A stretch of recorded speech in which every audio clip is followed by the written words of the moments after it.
Welcome to Vanitha's kitchen. இன்றைக்கி உருளைக்கிழங்கு வச்சு ஒரு மசாலா சப்பாத்தி செய்ய போகிறேன். வாங்க பார்க்கலாம். ஒரு பாத்திரத்தில் கோதுமை மாவு ஒரு 300 கிராம் போட்டுக்கலாம். இதில் தேவையான அளவுக்கு உப்பு, மஞ்சள் தூள் ஒரு அரை ஸ்பூனு, தனி மிளகாய் தூள் 1 ஸ்பூனு, கரம் மசாலா அரை ஸ்பூனு, தனியாத்தூள் ஒரு அரை ஸ்பூனு, கருவேப்பிலை கொஞ்சம், கொத்தமல்லி கொஞ்சம் போட்டு நல்லா மிக்ஸ் பண்ணிக்கலாம். வேக வைத்த உருளைக்கிழங்கு ஒரு 4 எடுத்து வச்சுருக்கேன். அதை கேரட் சீவுற அந்த பலகையில் தூளாக சீவிக்கலாம். அப்போ தான் கட்டி இல்லாத இருக்கும். இதையும் நல்லா போட்டு நல்லா மிக்ஸ் பண்ணிக்கலாம்.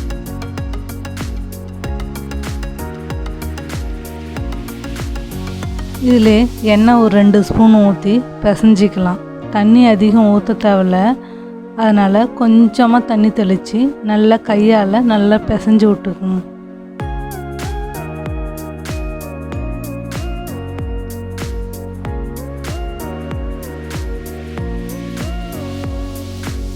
மாவை நல்லா பிசைஞ்சாச்சு. எண்ணெயை கொஞ்சம் ஊற்றி ஃபுல்லாக தடவி விட்டுக்கலாம். ஒரு மூடி போட்டு மூடிடலாம். ஒரு 2 நிமிஷம் அப்படியே இருக்கட்டும்.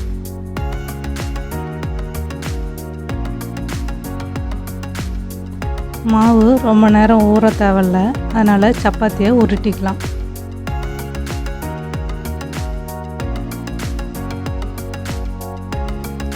சப்பாத்தி மாவை சின்ன சின்ன பீஸாக கட் பண்ணிக்கலாம்.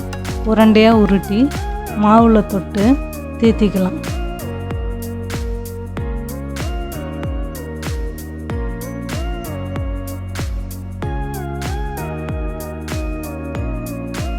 இதில் உருளைக்கிழங்கு போட்டிருக்கிறதுனால மெதுவாக தான் தீத்தணும்.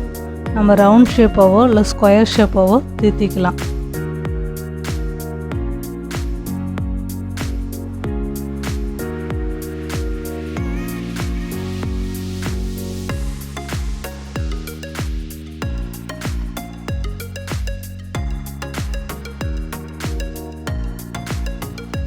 குழந்தைங்களுக்கு ஒரு 3 வயசு குழந்தைங்களுக்கு மதியான சாப்பாட்டில் உருளைக்கிழங்கு பிசைஞ்சு நம்ம ஊட்டுவோம். அதுக்கு பதிலாக இந்த சப்பாத்தியில் உருளைக்கிழங்கு பிசைஞ்சு காரம் கம்மியாக போட்டு நம்ம குழந்தைங்களுக்கு ஊட்டலாம்.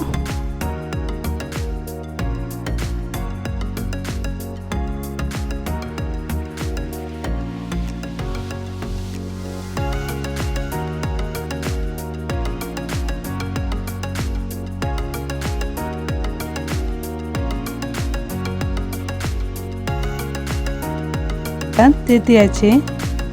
தோசைக்கல்லை அடுப்பில் வச்சிடலாம். கல் சூடானதும் இந்த தீத்தி வச்சுருக்கிறத இதில் போட்டு எடுக்கலாம்.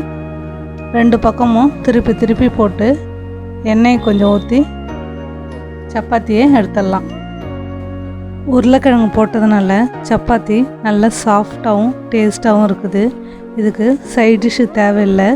உங்களுக்கு தேவைப்பட்டால் சட்னி குருமா வச்சு சாப்பிடலாம். அப்படியேவும் சாப்பிடலாம். இது குழந்தைங்களுக்கு சத்தான சப்பாத்தியாக இருக்கும். இது சின்ன குழந்தைங்க கூட விரும்பி சாப்பிடுவாங்க.